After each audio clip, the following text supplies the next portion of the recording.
I'm proud to bear the flagship of new ideas on my city council. I seek to provide, simply stated, services that are cheaper, faster, better for Saratoga. And I'm applying the high-tech innovation to governance, community outreach and engagement. Much of what I've learned is in the high-tech industry, and what I would like to do is to define a better future for our community and the world by making prudent choices. And that means I'm a Bernie follower. How's the future going to look like? By making prudent choices. Are we going to take the horse carriage and leave it as it is? Or will we turn it into an automobile? Or will we turn it into the hyperloop that Elon Musk is creating right now? Wouldn't be fantastic to have Silicon Valley innovation in Washington, D.C.? I know Bernie Sanders is going to make it happen for us. Not little tweaks to address our problems. We are doing a substantial rethinking of the fundamentals thanks to our fearless leader. Who is that? Wherever Bernie goes, he's defining the message for America. He's bringing a unique perspective to age-old problems and a refreshing view to issues of America. He does not speak the language of hatred. Who does that? He does not speak the language of heavy pockets book. Who does that? This is our man. This is our man. The man who poses a challenge to status quo. The man who is not a flip-flopper. A man who brings a man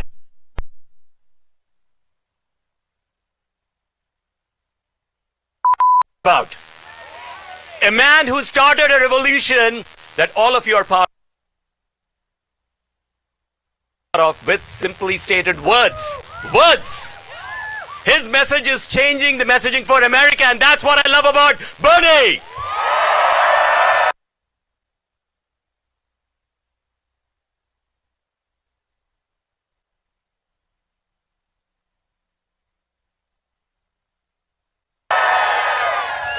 We can think bigger. We can think bigger. I agree with Senator Sanders. We need to think big. We need to invest in our future. We need to build our infrastructure. We need to not only build more roads and highways, housing and schools, we need to do it smartly in an environmentally safe way. We have to be good local and global citizens. That is very important. We can rebuild our crumbling infrastructure and do so in a way that is much more efficient, utilizes modern technology, and gives us a competitive advantage. Our Silicon Valley,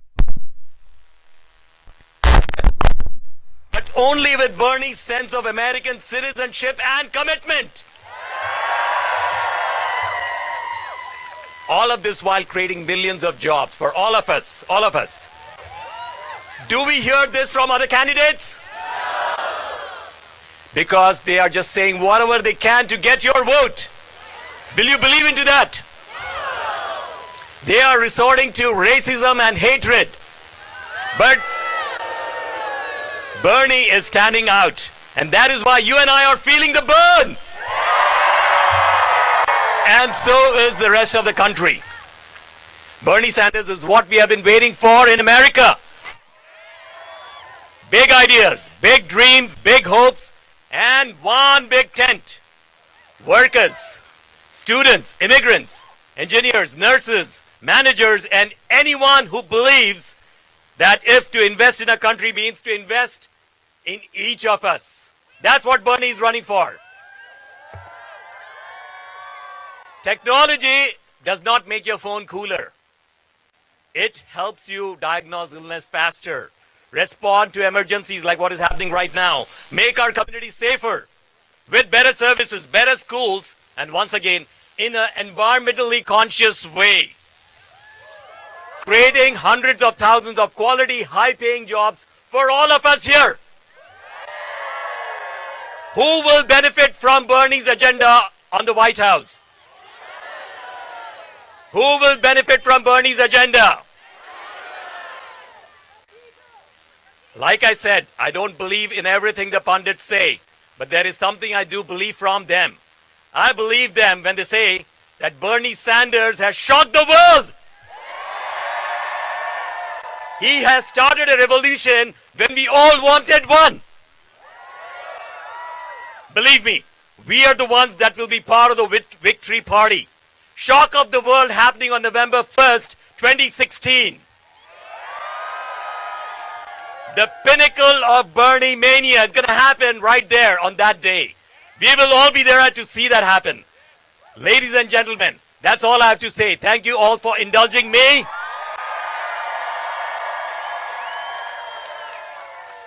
I present Cenk Uygur from the Young Turks next. Let's give it up for Cenk.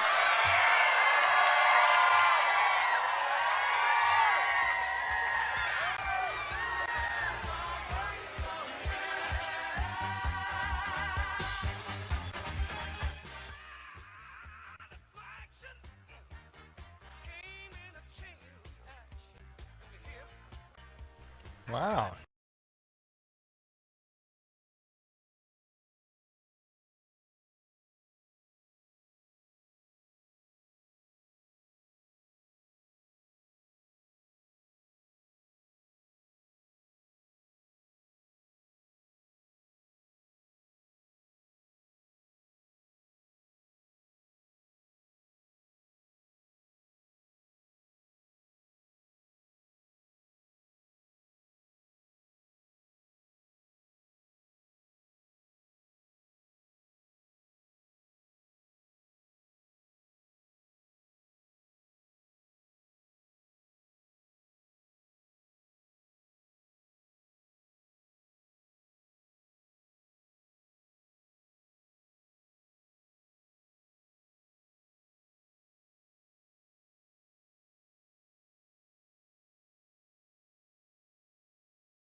everybody.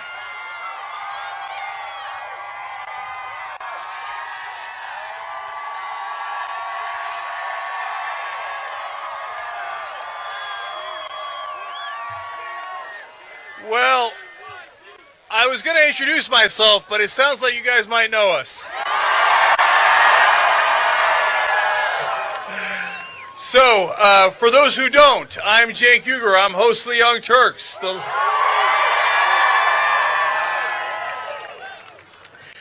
We do news online. We're not like the TV news guys. You know what that means? That means we're with Bernie.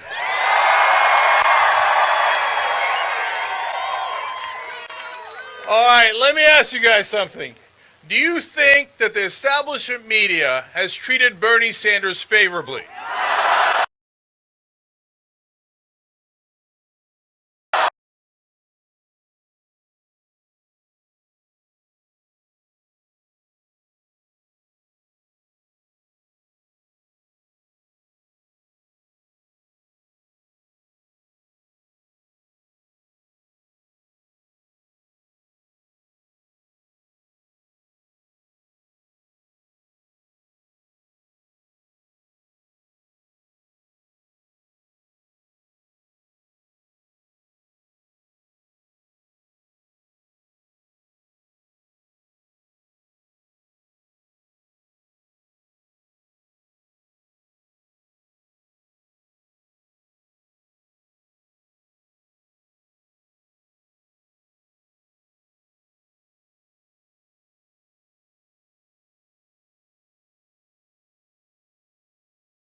Politician, sometimes he doesn't even comb his hair.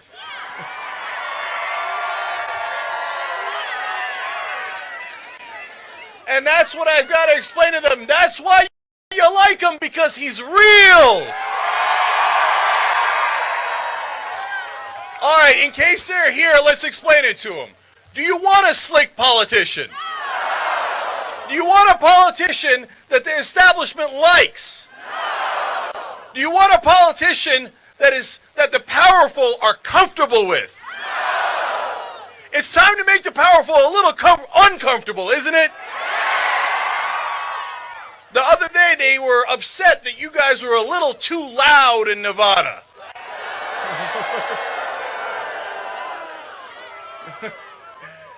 Well, I got news for them. We're only going to get louder.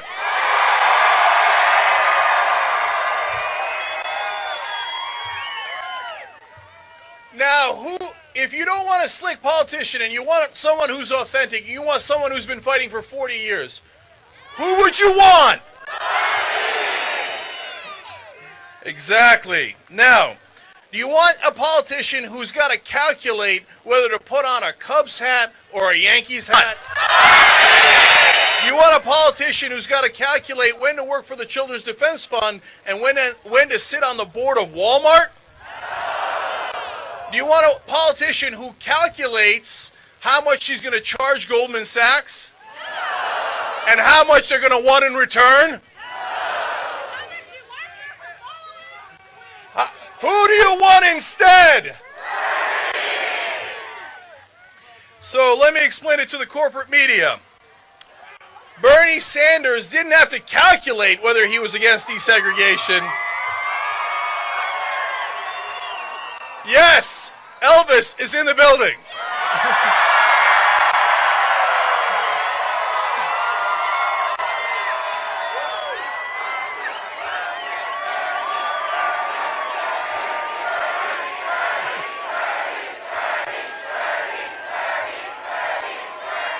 All right, he's coming out in a minute. Now, Bernie Sanders didn't have to calculate whether he was against segregation. He didn't have to calculate that, hey, when they said, do you want to get arrested fighting for desegregation? He said, yes. He didn't do that for politics. He did it because he cares. When they asked him, hey, are you willing to be chained up to an African American woman? He said yes! That's because he cares!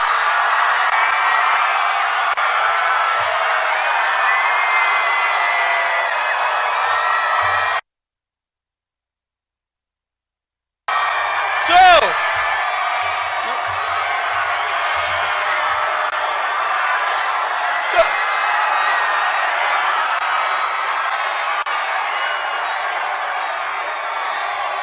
who's the one politician you trust to care for you?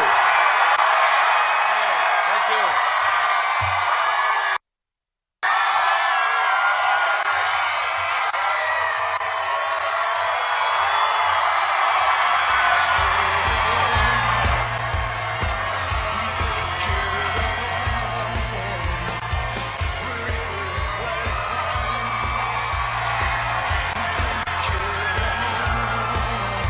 Thank you, Seth.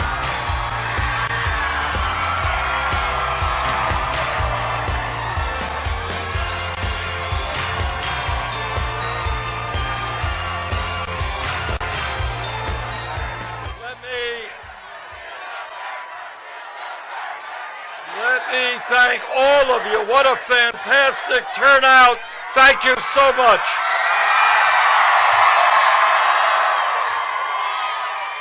Let me thank Lauren Wakefield. Let me thank Hans Eberbach. And let me thank one of the great entertainers in my lifetime, Joan Baez, for being here tonight. Let me thank Betty Kano and Rishi Kumar and Shank Unger. Thank you so much.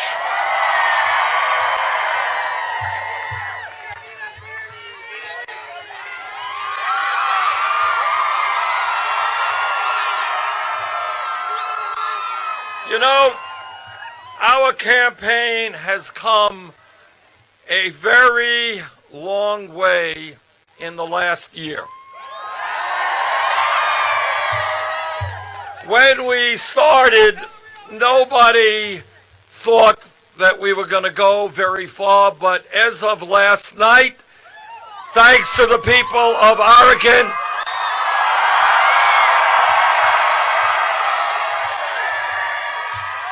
we won our 20th state primary caucus. And thanks to the people of Kentucky, we won half of the delegates stake there. We won a few months ago a great victory in the state of Washington. We won Oregon last night, and I have a strong feeling that with your support, we're going to take the entire West Coast.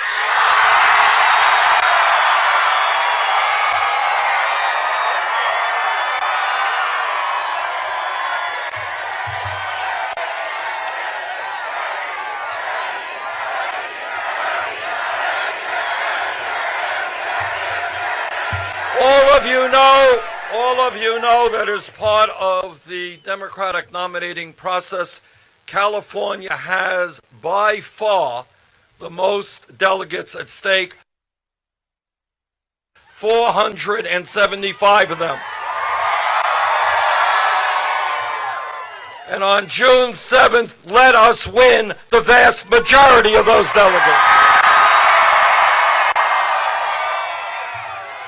Now, I am extremely proud of the campaign that we're running, and one of the things that I am most proudest of is the fact that in state after state, we are winning by large margins the vast majority of young people.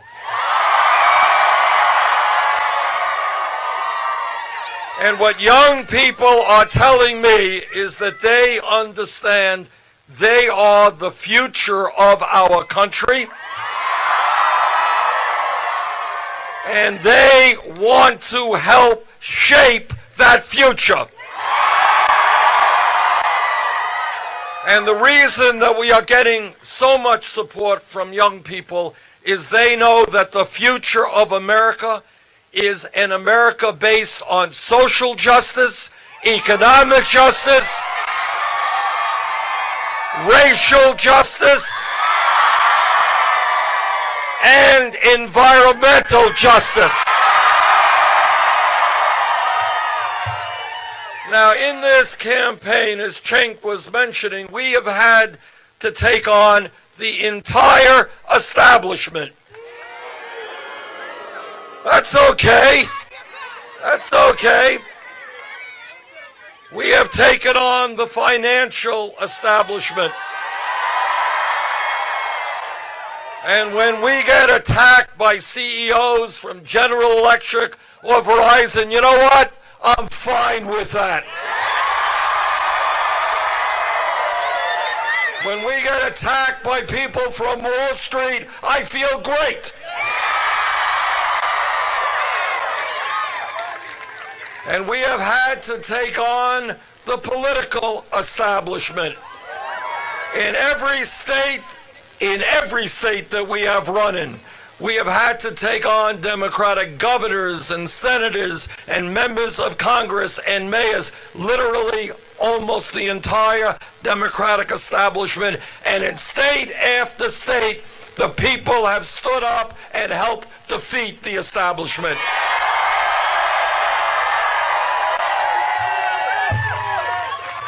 The reason that this campaign is doing so well is a pretty simple one, and that is we are telling the truth.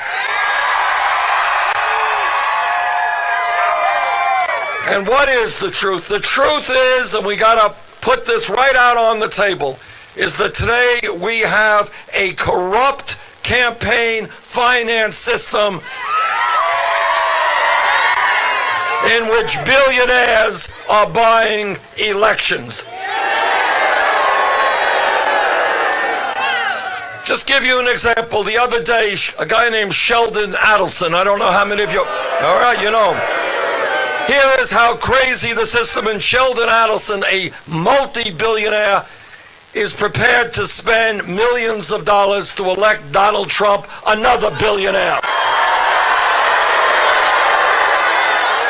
When you have billionaires supporting billionaires, that's not democracy, that is oligarchy. And you and I believe in democracy, not oligarchy. We believe in one person, one vote. And that is why together we're going to overturn that disastrous Supreme Court decision on Citizens United. But it is not just a corrupt campaign finance system that we are going to fight. It is a rigged economy. This is what a rigged economy is about. A rigged economy is when today the top 0.1% now owns almost as much wealth as the bottom 90%.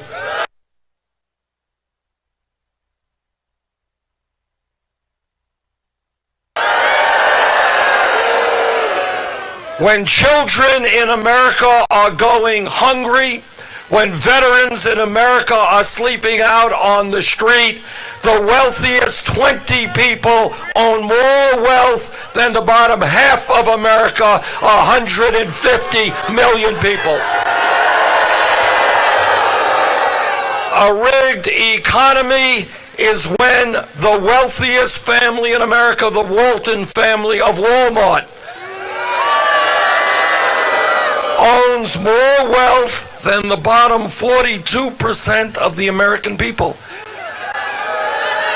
And what is even more absurd is that Walmart, owned by the wealthiest family in the country, pays wages that are so low that many of the employees there are on food stamps or Medicaid. And it is the working families of this country who pay more taxes to subsidize the employees of the wealthiest family in America. So I say to the Walton family, get off of welfare, pay your workers a living wage.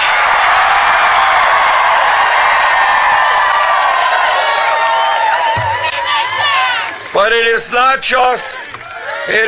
just unequal wealth distribution. It is an economy in which, in my state of Vermont and in California, people are working 2 or 3 jobs just to bring in enough income and health care to take care of their families. We have millions of Americans today working longer hours for lower wages. And despite all of that, 58% of all new income generated today goes to the top 1%. That is a rigged economy. It is a rigged economy when major corporations make billions of dollars in profit, stash their money in a tax haven, and in a given year pay nothing in federal taxes. That's a rigged economy. It is a rigged economy when large corporations shut down in the United States, throw workers out on the street, and then move to low-wage countries all over the world. That's a rigged economy. Our job together, and we can do this, is to create an economy that works for all of us, not just the 1%.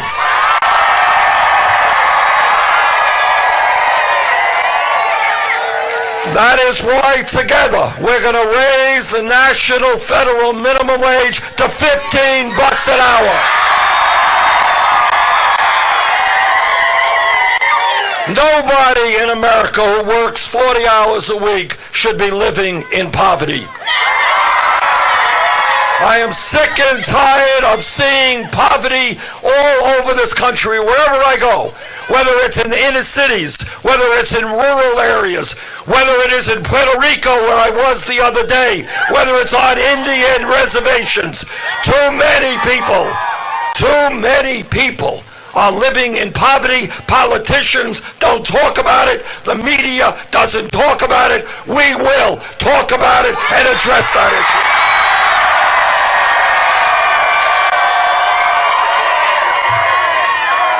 I will not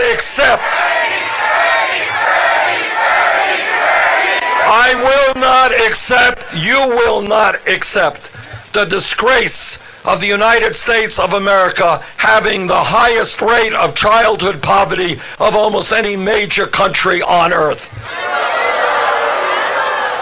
This is the wealthiest country in the history of the world. Children should not be living in poverty. Senior citizens should not be living in poverty. Veterans should not be sleeping out on the street. We're going to change our national priorities.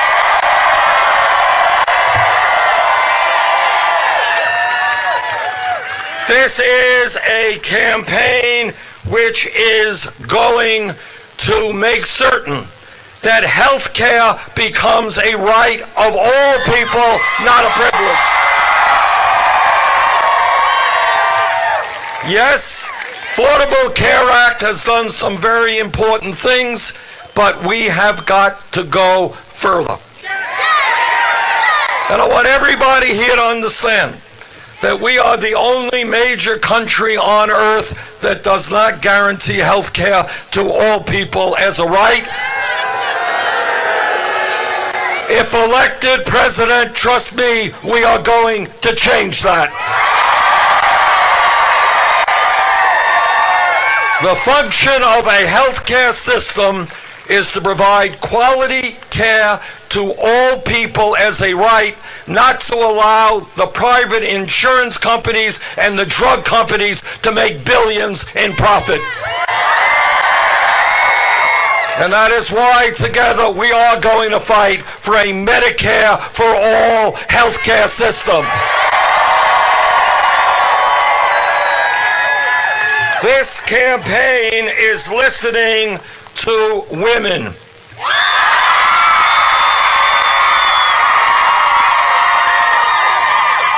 Women are telling me two things. For a start, they are tired of working for 79 cents on the dollar compared to men. They want the whole damn dollar, and they're right. And I know that every man here will stand with the women in the fight for pay equity. And women in California and all over this country are tired of Republicans running around the country talking about family values. We know what they mean by family values. And what they mean is that every woman here in this state and in this country should not have the right to control her own body. We disagree.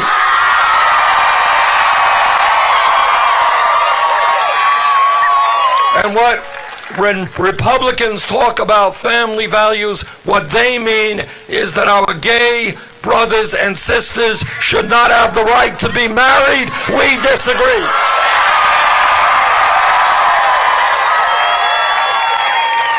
Jane and I, in a couple of weeks, will have been married 28 years. And I have got to make sure I do not forget that anniversary date, or I'll be in trouble. 28 years.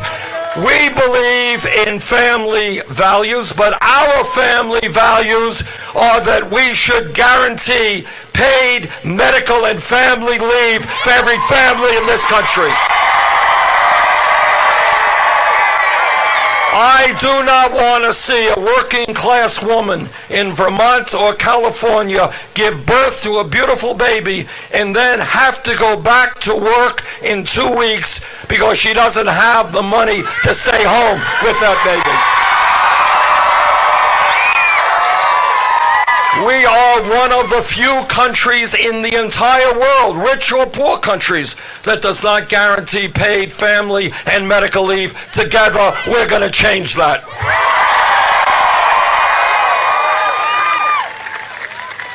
This campaign is listening to young people. And young people are asking me, they're asking why it is that when they do what their parents say, what they do when their teachers say, what the community says, go out and get the best education that you can, why is it that they end up $30,000, $50,000, $70,000 in debt?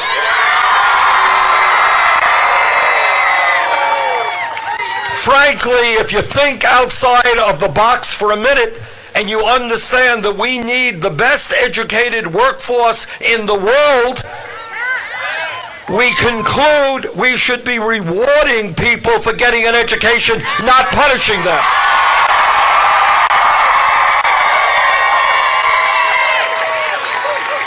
"50 years ago in California or Vermont, you had a high school degree, you could likely go out and get a pretty good job. The world has changed, education has changed, technology has changed. Today, in my view, when we talk about public education, we cannot just talk about first grade through 12th grade. We have got to make public colleges and universities tuition free.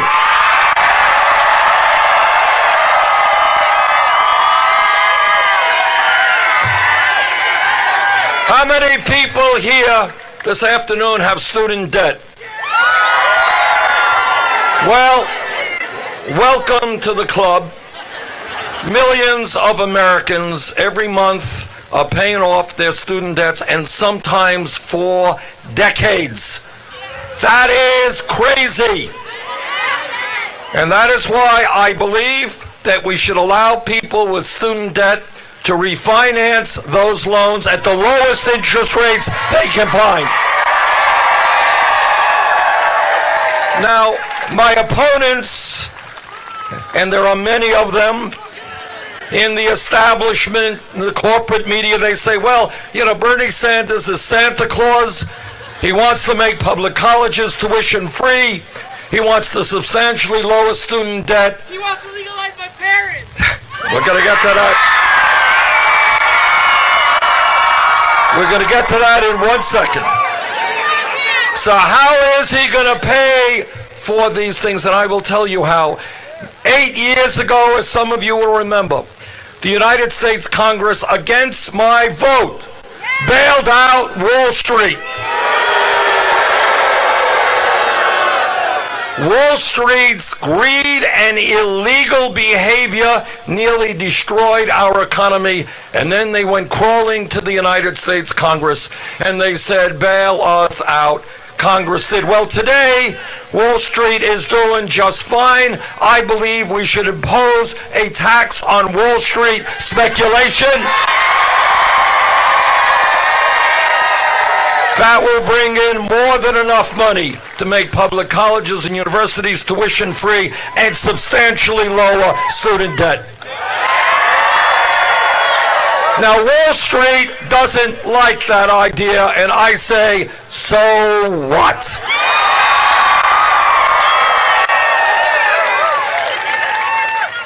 The United States government has got to stop listening to Wall Street, start listening to the American people and their needs.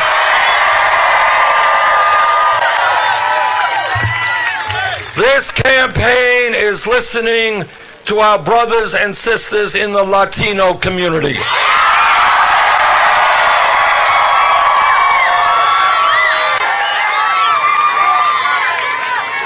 Today there are 11 million people who are undocumented in the United States.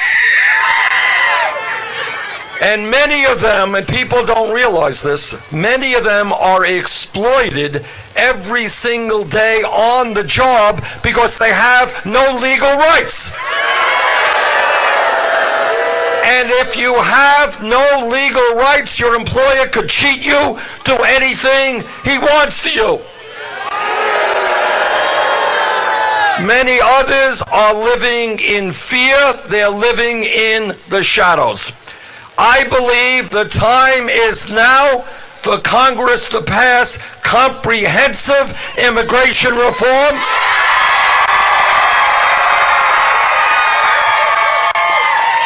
And a path toward citizenship. And if Congress does not do the right thing, I will use the executive powers of the presidency to do what's right. And I will end the current deportation policies.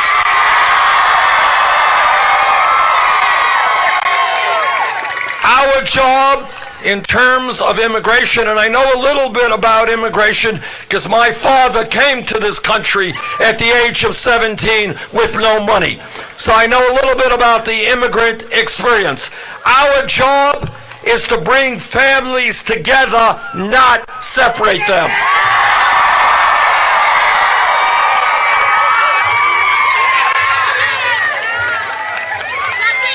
This campaign is listening to our brothers and sisters in the African American community.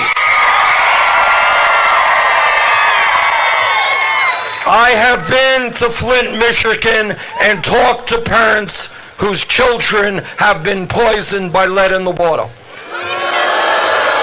I have been to Detroit, Michigan, where their public school system is on the verge of fiscal collapse.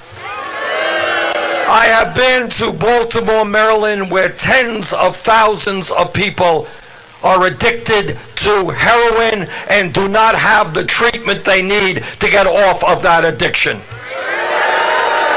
And the African American community is asking me, how does it happen that we have trillions of dollars to fight in a war in Iraq that we never should have gotten into? But somehow we do not have the resources to rebuild our inner cities. And they're right. Instead of fighting wars that are unnecessary, instead of giving tax breaks to billionaires, we are going to rebuild communities all over this country. We're going to create affordable housing so people do not have to pay 50% or more of their incomes just to have a roof over their heads. We're going to create world-class schools for our children, not dropout factories.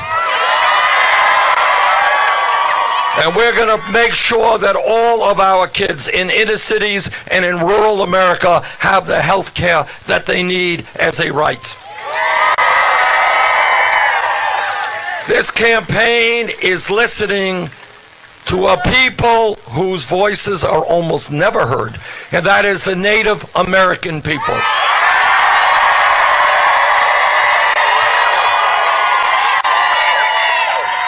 All of you know that the Native American people have been lied to, have been cheated from before this country became a country, when the first settlers came here. Yet we owe the Native American people a debt that we can never fully repay. They have taught us so much. And one of the most profound lessons that they have taught us is that as human beings, we are part of nature, must live with nature.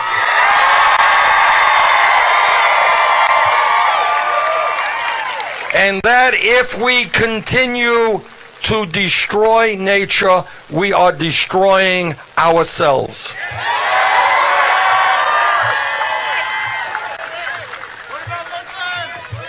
This campaign is about bringing people together, not separating the American people. Now, I know that there are many people who are concerned that Donald Trump may become president of the United States.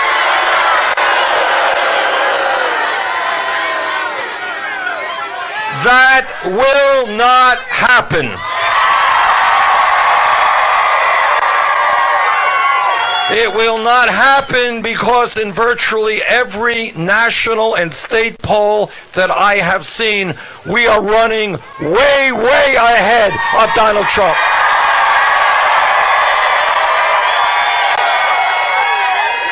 But more importantly, I know that the American people will reject the very basic tenets of what Trump stands for.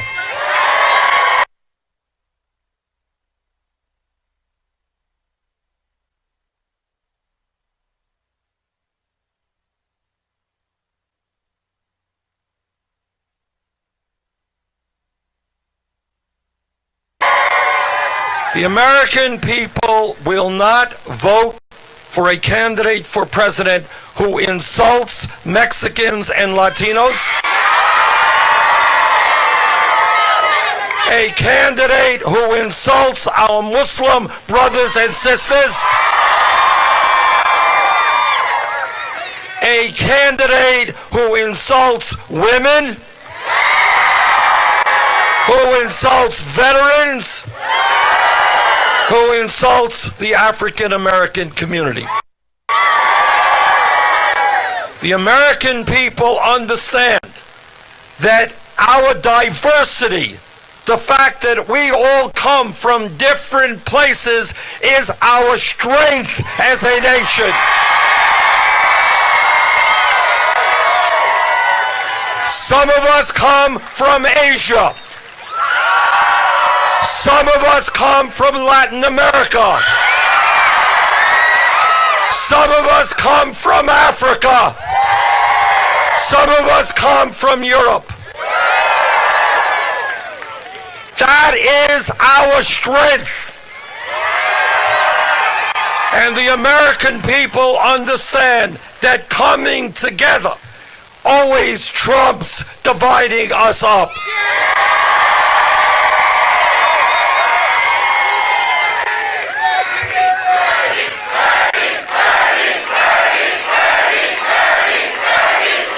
And the American people understand that as human beings, we are not full human beings when we are only concerned about ourselves. That we are stronger and better and happier human beings when we reach out and try to help other people.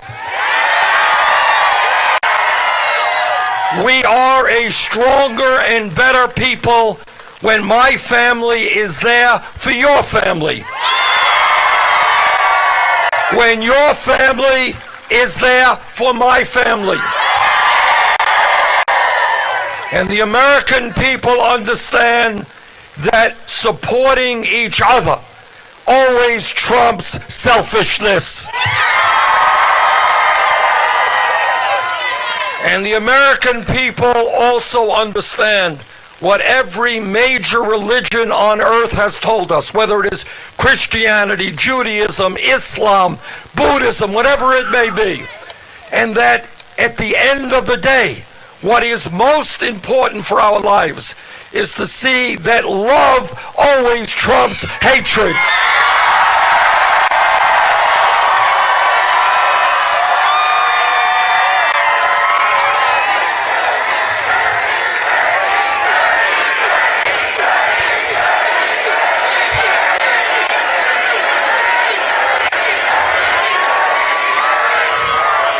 And that is why Donald Trump will not become president of the United States.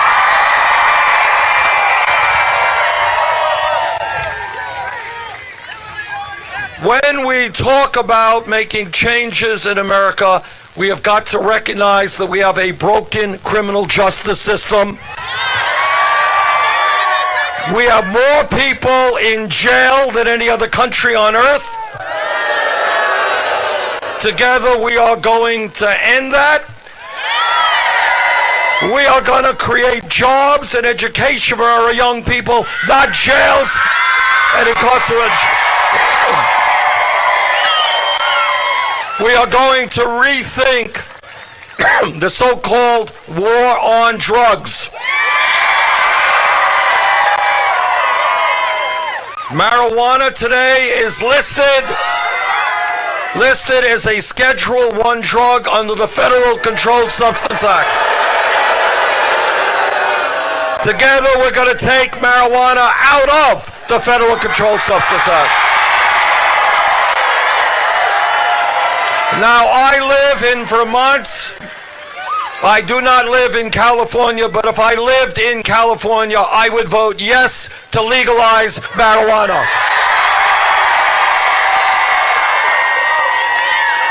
And by the way, there will be another proposition on the ballot in November, and that is to control the escalating cost of prescription drugs. Pharmaceutical industry charges us the highest prices for medicine in the world. They're ripping us off every single day. Let's go, California, and help stop that. All of you know that change in America never comes from the top on down, always from the bottom on up. That's the history of the labor movement. It is the history of the civil rights movement. It is the history of the women's movement. It is the history of the gay movement. And all of that history is when millions of people are prepared to stand up and fight back, we can make profound change. And I can tell you that from coast to coast, people are looking around them and they're saying, this kind of grotesque level of income and wealth inequality, unacceptable.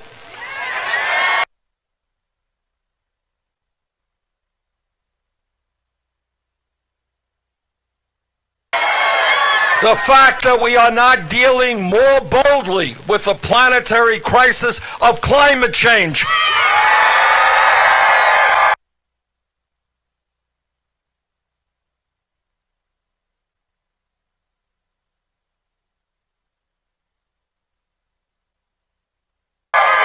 The fact that we are not more vigorously taking on the fossil fuel industry and moving toward energy efficiency and sustainable energy, that's unacceptable.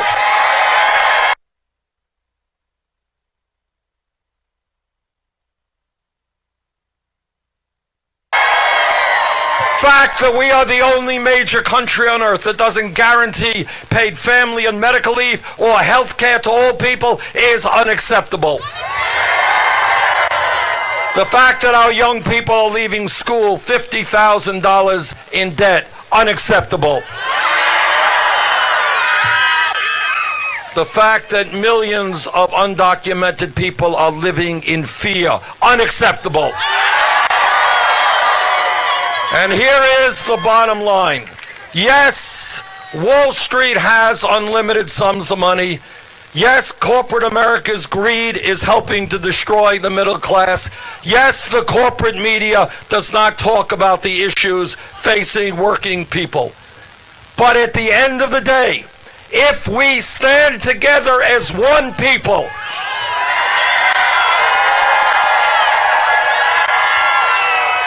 and not allow the Trumps of the world to divide us up. If we stand together, there is nothing that we cannot accomplish. That is what this campaign is about.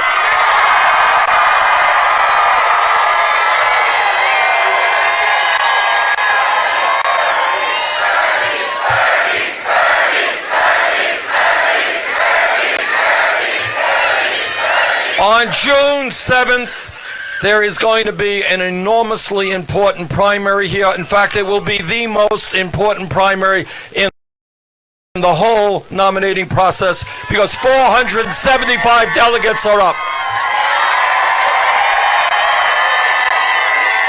With your help, we are going to win here in California on June 7th.